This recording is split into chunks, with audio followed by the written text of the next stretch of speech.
So I've run this printer for about, well, I ran 5 prints that were all about 45 minutes to an hour, and then I started this one. So I've got some prints run on this. I wanted to tell you what I like and what I don't like about my Ender 2. And one thing that I'm kind of back and forth on. So things I don't like, because that's a short list, a very short list. The click for this button, because you turn it to choose and you click it to select, doesn't always click.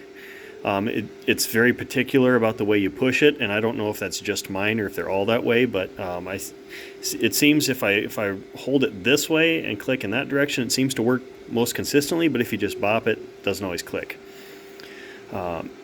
Another thing I don't particularly like is how loud the part cooling fan is. Now, I've only got it at 50%, but if I turn it to like 75%, it sounds like a car from the Jetsons, and if I turn this to 100%, it sounds like a jet engine spooling up.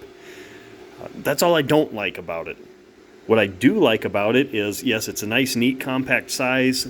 I could just fold this up and take it with me when I go places. It's not heavy. Nice little toolbox over here if you need to carry stuff with you. This would be great for classrooms where you had like 2 or 3 of them on a cart and you could wheel them into class and set them up.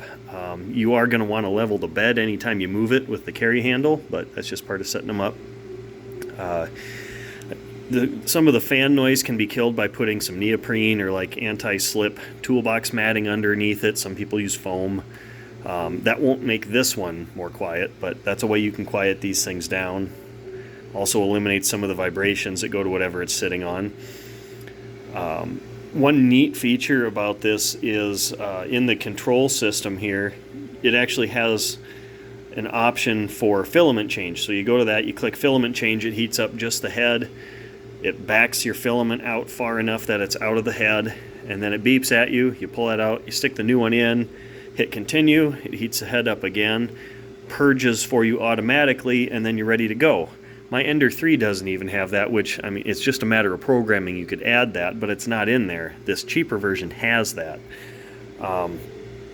Once you get used to the menus, it's not bad using this text menu instead of the higher definition with pictures that Ender 3 has, but this isn't bad once you get used to it.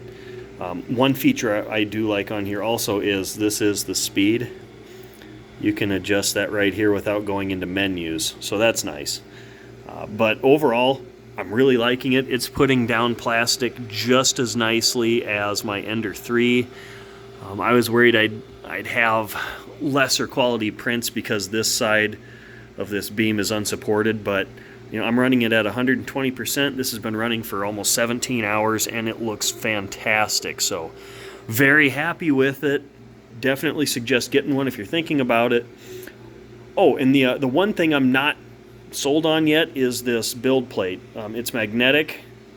What's nice is you can pull it off of there and just kind of bend it, and your parts pop right off.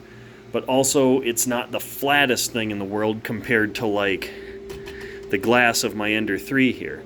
Now, I do have an extra glass plate for that printer that I might just get a glass cutter and etch it and snap it down to size for this, but for now this is working. I'm not a huge fan of how this turned out when I popped it off there. It was on a little on the rough side, like a parchment paper would be compared to like copier paper.